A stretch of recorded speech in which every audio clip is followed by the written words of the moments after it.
It is shocking footage, however you look at it. A police officer, taser in hand, kicks and stamps on the head of a man he's trying to detain. It's provoked widespread anger and concern since it happened at Manchester Airport on Tuesday night. Greater Manchester Police has now suspended an officer and the force has referred itself to the watchdog.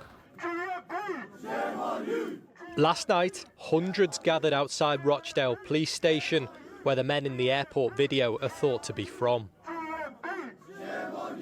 A strength of feeling recognised by the Home Secretary and the Prime Minister. Look, I understand the public's concern. I've seen it myself and understand that concern.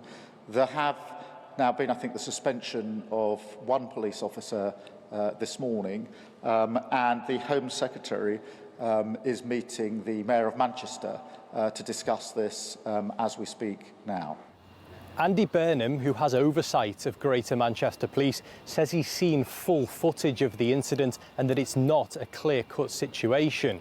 What we do know from the police is that they were called to reports of an assault at Terminal 2 of Manchester Airport on Tuesday evening. They say that 3 of their officers were assaulted and that 4 arrests were made.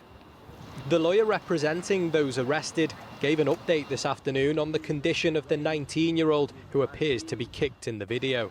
A CT scan has revealed there is a cyst on his brain, so please pray for his well-being. And he added that the family had been left traumatised. Just imagine a first-time visitor to the UK and they get to see the brutality from the UK police. They will not want to visit the UK again. Well, I wouldn't if I see that sort of brutality by people who were meant to be the protectors of the public and not aggressors and oppressors. He's encouraged anybody protesting to do so peacefully. Tonight, another demonstration is taking place, this time outside Andy Burnham's office in the centre of Manchester. The anti-racism group behind it is demanding the immediate suspension of all officers involved in what it calls a vicious and unjustified attack. Andrew Misra reporting there. Well, joining me now is Kate Green, who's Deputy Mayor of Greater Manchester, responsible for policing and crime. Can I just ask you, first of all, for your reaction to the video when you saw it? I guess, like everyone who's seen the video circulating on social media, I was really distressed, disturbed. It looks very violent, and both the kick to the head and the apparent stamping are something of huge concern to me, as I know they are to the public. The Mayor and I have had the opportunity to see fuller video footage that shows how the incident began and that it was an incident that quickly became violent and escalated very, very rapidly. And clearly, the full circumstances of how this matter unfolded is something that the independent watchdog will now rightly be investigating. Yes, the Mayor today said earlier on it's not clear-cut, but what exactly did he mean by that? Because there is a danger in saying that, isn't there, that he implies somehow kicking a man who is prone on the floor, stamping on his head, has some sort of justification.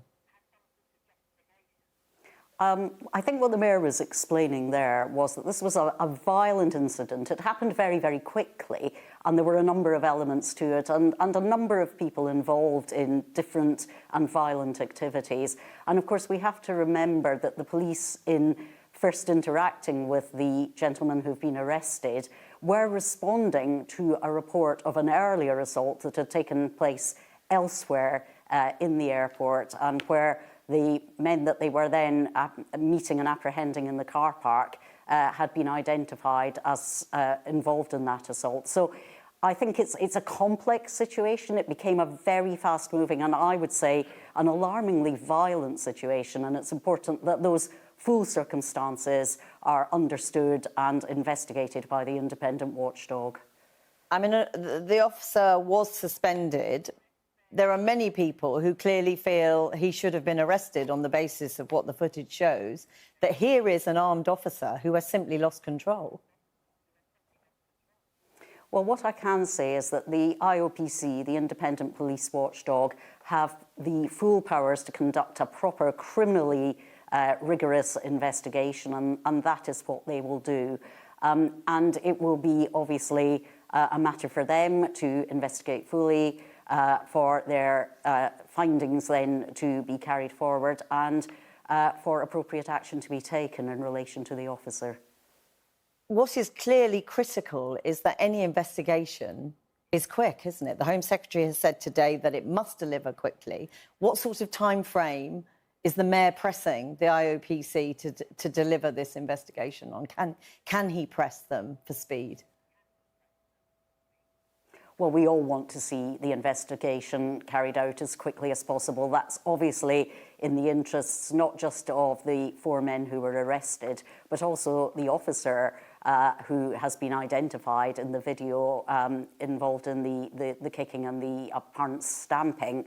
The Mayor has already spoken, as have I, to the Regional Director of the IOPC this afternoon, and we pressed her for the most speedy investigation possible. Obviously, the IOPC need time to gather all the facts, to speak to witnesses and assess the evidence, but it is in nobody's interests for this to become a long, drawn-out and protracted process, and I hope it will be concluded as quickly as possible.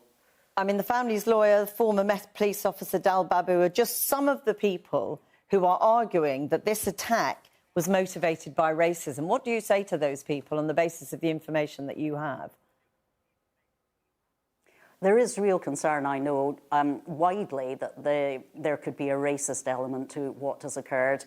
And I want to assure people that that most certainly will be an element of the IOPC's investigation. And I think when people see the terms of reference of what it is that they're going to look at, that concern will be addressed in their investigatory process. It is really important that we have absolute clarity about whether there was any racism involved in what took place. We will not tolerate in Greater Manchester Police any racism, and action will be taken if that is found to be the case. But it would be quite wrong for me or for anyone else to preempt the investigation. I mean, we've seen protests outside. One way or the we've other. seen protests.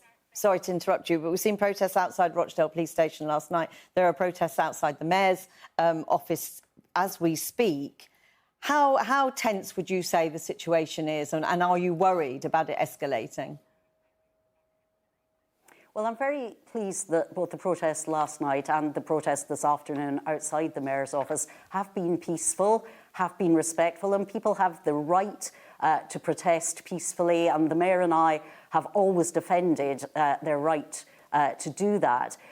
Of course, we are very concerned about the tensions that may exist and concerns that may exist rightly within the community. It's why Greater Manchester Police and the Mayor and I are proactively engaging with community members and community leaders. We're very grateful for the support we're getting from people in the community who are helping to broker conversations and ensure that people can have their concerns and voices heard. I very much hope there will be no escalation or further violence on our streets, and I'm really very proud that people in Greater Manchester have so far demonstrated their concerns peacefully. Kate Green, thanks very much for joining us this evening. Thank you.